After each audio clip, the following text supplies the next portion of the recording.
Chers téléspectateurs, précieux abonnés, bienvenue. Je vous salue tous avec amour et respect. Dans cette vidéo, comme je l'ai indiqué dans le titre, nous allons essayer d'examiner les effets qu'ont sur la vie sociale, sur les individus et sur le bonheur des familles. Le fait que l'État soit juste et consciencieux et que les citoyens soient libres et en paix les uns avec les autres à travers les lois d'amnistie générale, les régulations de l'exécution des peines et les paquets judiciaires. Chers téléspectateurs, chers responsables de l'État, je suis un chercheur, théologien et écrivain. Après avoir expliqué le sujet entièrement à la lumière du Coran et de l'exemple du prophète Mohammed, qui est le Coran vivant, j'évaluerai ce que signifie pour l'État d'être juste, consciencieux et égal devant la loi envers ses citoyens. Ensuite, j'exprimerai mes sentiments, mes réflexions et, en tant que personne ayant exercé des fonctions d'État pendant de nombreuses années, mes appels concernant ce que les confréries et communautés religieuses que l'État considère légalement comme des organisations terroristes armées ou non armées doivent faire, puis je conclurai ma vidéo. Je voudrais commencer mon premier exemple par la calomnie lancée contre notre mère Aïcha. Le messager de Dieu, le prophète Mohammed, que la paix et la bénédiction de Dieu soient sur lui, revenait de l'expédition de Beni Moustalik, une opération de sécurité. Aïcha, notre mère, s'était éloignée du groupe de marche dans l'obscurité de la nuit par nécessité, puis elle s'était rendue compte que son collier était tombé. En le cherchant, elle n'avait pas vu le temps passer ni remarqué que la caravane avait avancé. Cependant, elle fut finalement ramenée à l'armée par les membres du groupe qui suivaient à l'arrière.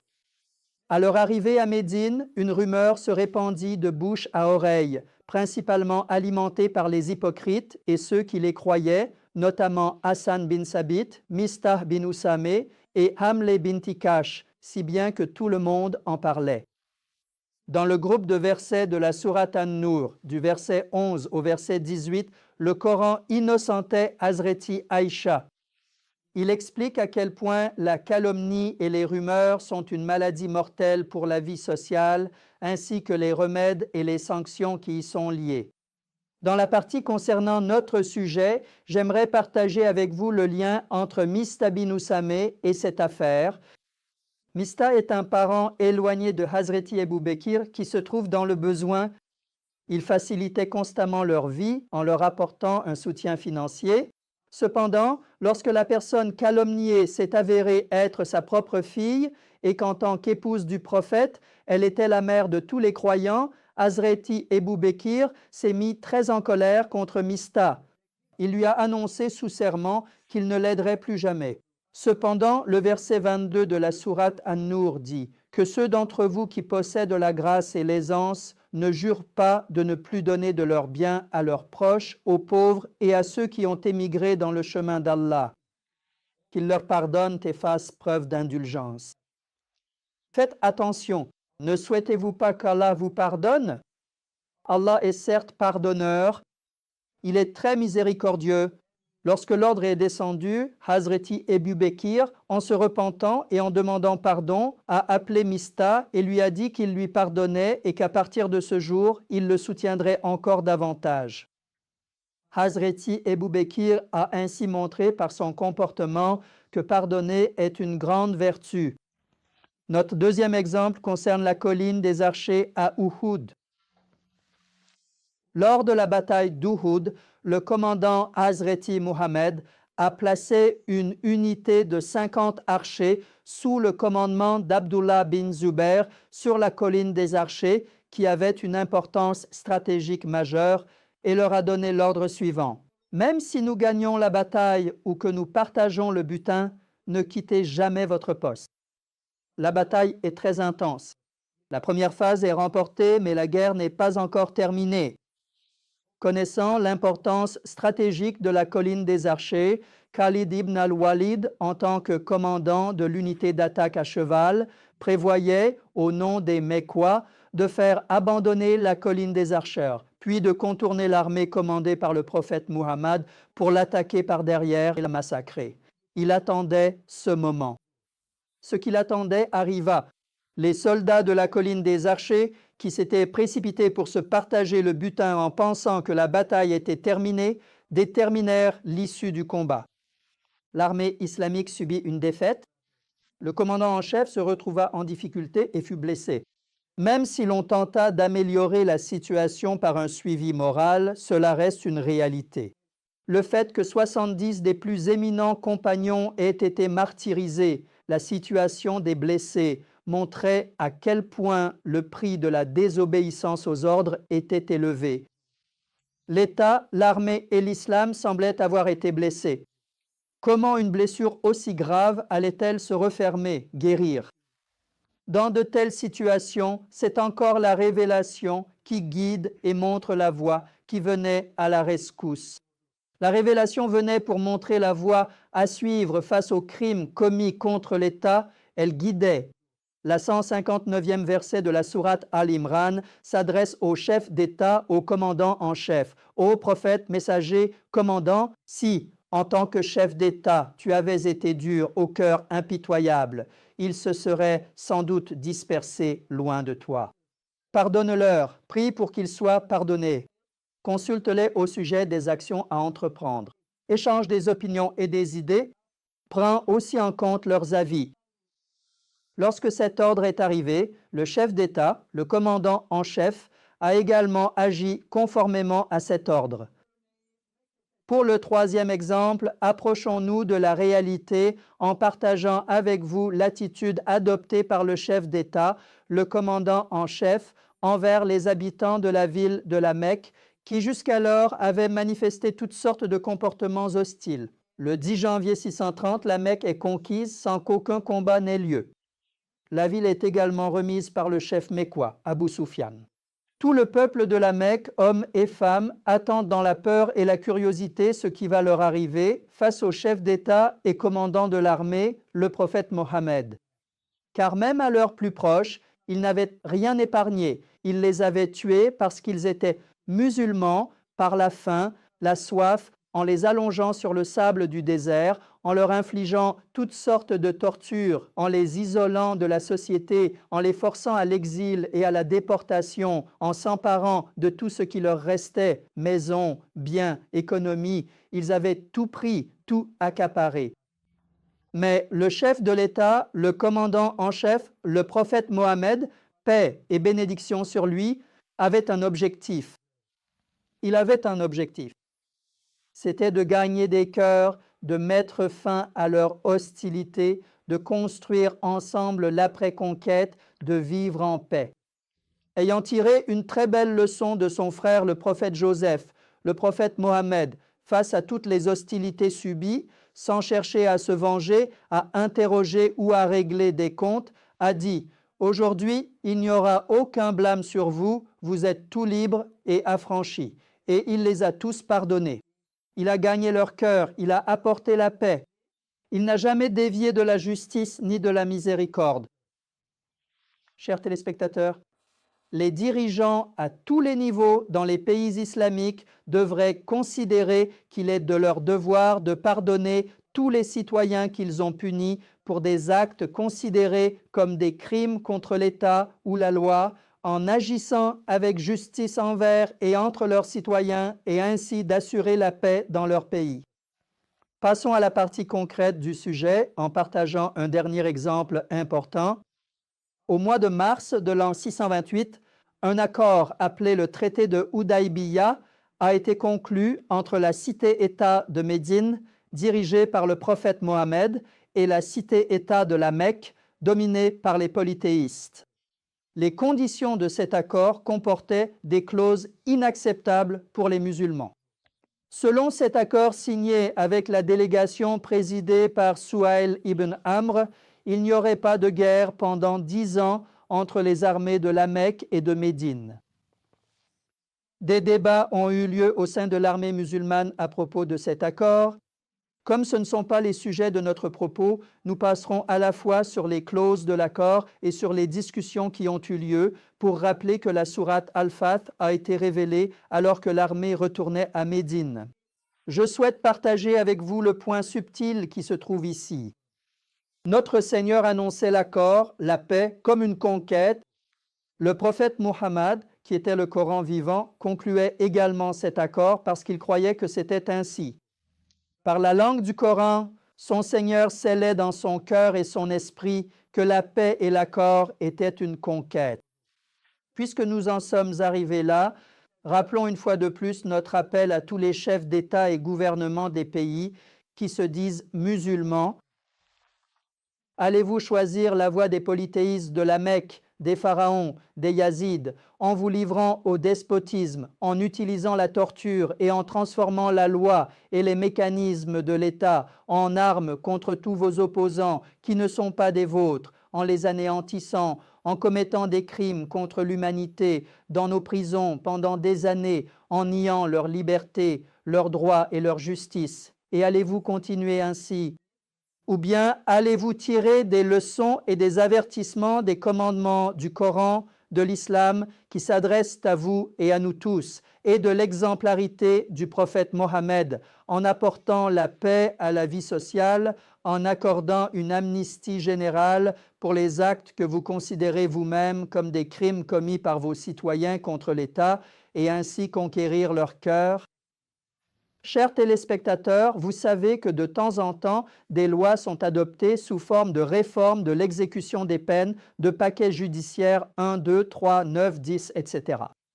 Si l'on prête attention au contenu de ces lois, on remarque immédiatement qu'il y a de très grandes erreurs et des fautes évidentes. La première de ces erreurs, c'est que l'État accorde le pardon pour des crimes commis contre des personnes et ainsi le nombre de personnes qui se promènent dans les rues et les quartiers, qu'il s'agisse de meurtriers, de trafiquants de drogue ou d'auteurs de crimes contre les enfants ou les femmes, ne cesse d'augmenter.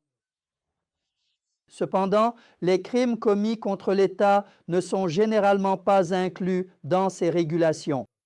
Dans les deux cas, il y a à la fois une contradiction avec le droit international général et une contradiction avec le Coran et l'islam. Abordons brièvement ces deux points. Premièrement, si l'État doit inclure dans le champ d'application les crimes commis contre des personnes, il doit d'abord en assumer les conséquences. On ne peut pas construire la paix sur les larmes des personnes qui ont subi des actes, ni apaiser leurs pleurs. La haine et l'inimitié ne peuvent pas être éradiquées. C'est pourquoi les familles et les personnes lésées doivent être mises en contact avec les gouverneurs, sous-préfets ou maires de l'État afin de parvenir à un accord de réconciliation par le biais du prix du sang, d'une rançon ou d'une indemnisation. La manière de corriger la deuxième erreur est encore plus simple. En effet, rien n'empêche l'État de promulguer une amnistie générale et de pardonner à ses citoyens qui ont commis des crimes contre lui. Il peut accorder une amnistie générale sans négociation, sans contrepartie, sans attente et pardonner les crimes commis contre lui. Cependant, après avoir fait à ce sujet un rappel important, le plus important même, revenons à la situation des organisations terroristes armées, des confréries et des communautés religieuses vis-à-vis de l'État et insistons également sur la question de savoir qui doit soutenir cette démarche. Mais en tant que chercheur et écrivain ayant terminé la section exégèse et hadith de la faculté de théologie et aussi avec la responsabilité d'un homme d'État ayant servi 35 ans dans les forces de sécurité de l'État. Permettez-moi de faire ce rappel important. Lorsqu'il inclut dans l'amnistie les actes qu'il considère comme des crimes commis contre lui, l'État n'agit pas, ne peut pas agir et ne doit pas agir de manière injuste. La justice est un droit humain universel et un commandement du Créateur.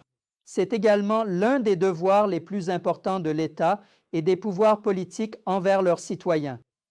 Notre Seigneur, dans le verset 90 de la sourate An-Nahl que nous entendons chaque vendredi du haut de la chaire par la voix des imams, déclare assurément qu'Allah ordonne la justice et, tout en construisant nos esprits et nos cœurs, dans le verset 58 de la sourate An-Nisa, il ordonne que chaque tâche soit confiée à celui qui en est digne, afin que la justice ne soit pas délaissée. De plus, afin qu'aucun doute ne subsiste concernant la justice, dans le verset 7 de la sourate Al-Mumtahina, il est ordonné de ne pas s'écarter de la justice envers ceux que vous considérez comme ennemis, ceux pour qui vous ressentez de la haine ou de l'antipathie. Et dans le verset 8 de la sourate Al-Maïda, notre Seigneur déclare que votre colère ne vous pousse pas à vous écarter de la justice. Ainsi, il ordonne à tous les croyants, sans distinction de président, de chef de l'opposition, de partenaires du pouvoir politique, de juges ou de procureurs, sans distinction de religion, de secte ou de parti, d'assurer une justice égale pour tous. Il l'ordonne. Chers téléspectateurs, le Coran qualifie d'injustice les actes de ceux qui ne rendent pas la justice en toutes circonstances et appelle oppresseurs ceux qui commettent l'injustice.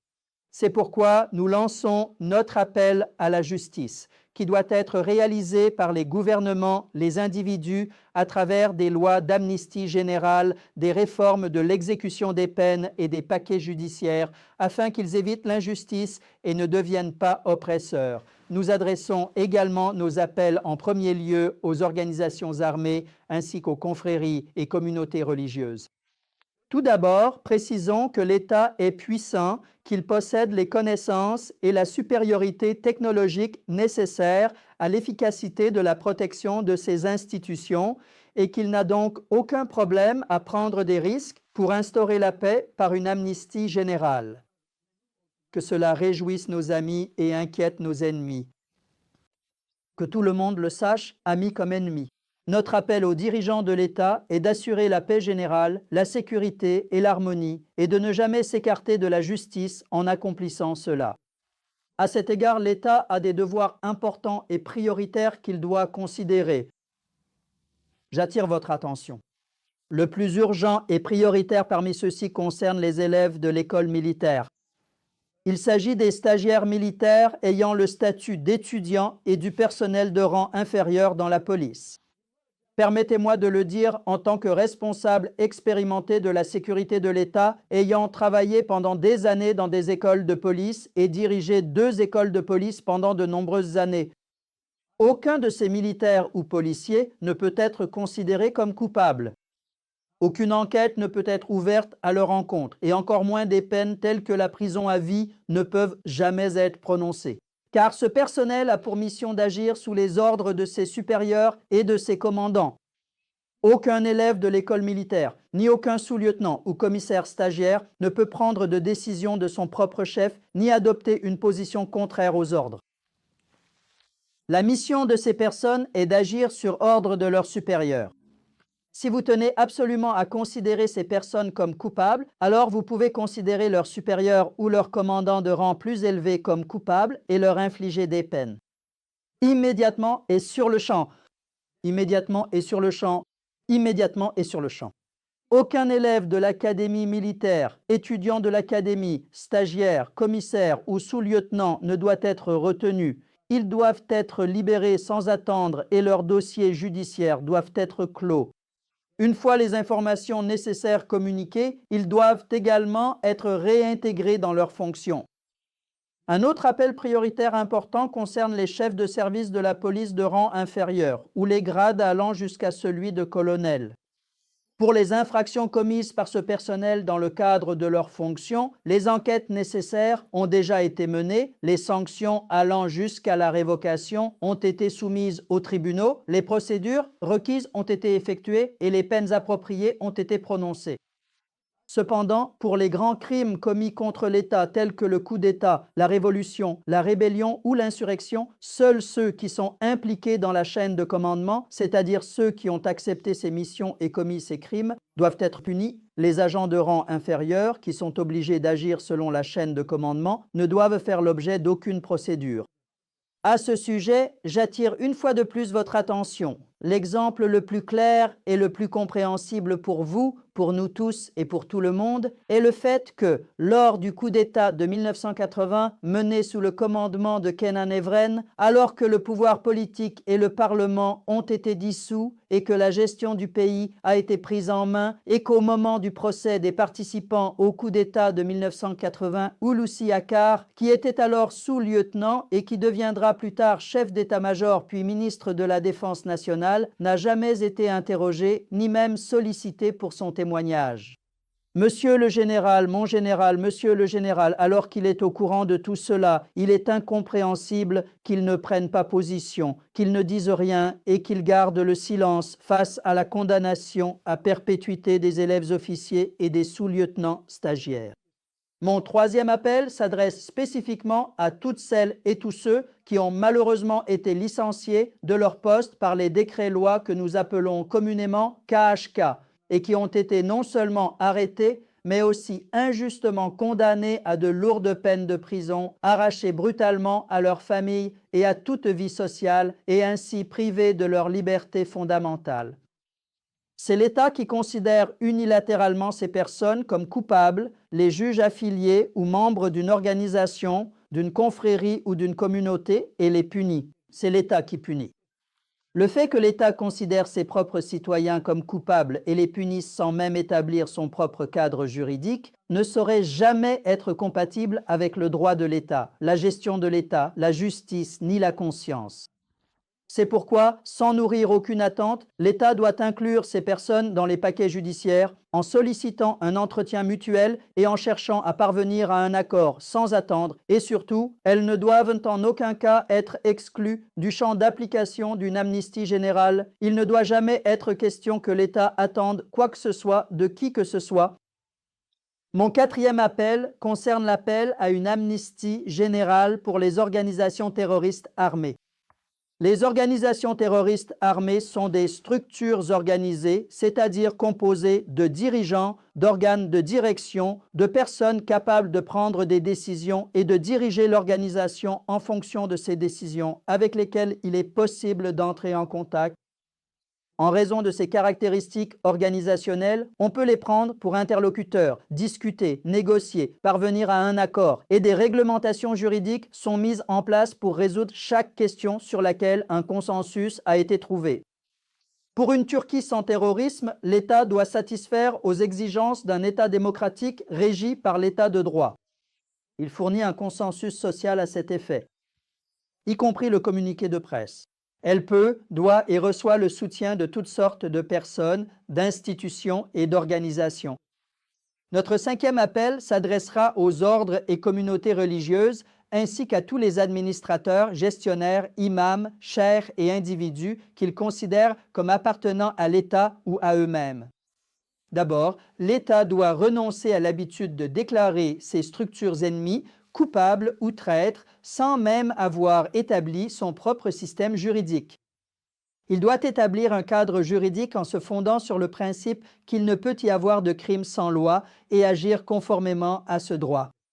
Pendant des années, l'État a permis toutes sortes d'activités de ces confréries et communautés religieuses en affirmant qu'elles étaient conformes à la loi. Puis, du jour au lendemain, il a considéré comme terroristes les membres, les sympathisants, voire ceux qui leur étaient simplement favorables de loin, remplissant les prisons de femmes, d'hommes, de personnes âgées, d'étudiants, sans distinction, même des malades. C'est une situation que des gens ordinaires peuvent difficilement comprendre. Ce n'est pas une question qui peut être évaluée dans le cadre du droit ou de la justice. C'est pourquoi ils doivent inclure ces personnes dans la loi d'amnistie générale et, sans aucune attente ni négociation, rendre la liberté et les droits à ces personnes qu'ils considéraient autrefois comme des citoyens exemplaires. L'État sait déjà que ces formations de confréries n'ont pas d'organes de représentation, de direction ou de leadership à qui s'adresser. C'est pourquoi il n'y a aucun sens à nourrir une quelconque attente à ce sujet. Cependant, la situation de la communauté qui a été considérée comme interlocutrice lors de la tentative de coup d'État du 15 juillet est un peu différente à cet égard. Comme on le sait, le fondateur de cette organisation communautaire est décédé. Comme tout le monde, il devra rendre des comptes lors du jugement dernier où chacun sera jugé pour sa vie. Cependant, tout le monde sait que de nombreux membres de cette organisation communautaire ont quitté la Turquie et essaient d'établir leur propre système dans différents pays du monde. D'autres mènent des activités de diffusion de l'islam issues des relations d'entraide, de voisinage, d'éducation et de santé qu'ils jugent appropriées selon leurs propres critères. Il n'existe pas et il n'a pas été possible de créer d'institutions porte-parole, de structures de gestion ou de leadership en Turquie ou dans différents pays du monde. C'est pourquoi, à quelque niveau que ce soit de cette communauté où l'on se sent responsable ou que l'on se considère responsable, que ce soit le groupe des vénérables anciens à la barbe blanche, le premier conseil, le deuxième conseil, le troisième dirigeant, le guide de la jeunesse de la 5e région, ou tout autre nom qu'ils se donnent, qu'ils agissent au nom de tous ou en leur propre nom, qu'ils fassent comme leurs enseignants décédés. Il y a des années, alors que les négociations pour mettre fin au terrorisme auxquelles participait Feu Süreyya Bey se poursuivaient dans le cadre du premier processus de résolution, des journalistes ont tendu un micro à l'enseignant et lui ont demandé « Comment évaluez-vous les discussions avec l'organisation terroriste ?» Lorsqu'on lui a posé cette question, il a répondu en disant que la paix est essentielle et a lancé un appel en faveur de la paix. Ceux qui acceptent cet exemple, cette exemplarité, ce comportement, ont le devoir de renouveler le même principe coranique, la paix est essentielle, et d'appeler à ce que tout le monde soit inclus dans l'amnistie générale. C'est une question de loyauté et de responsabilité.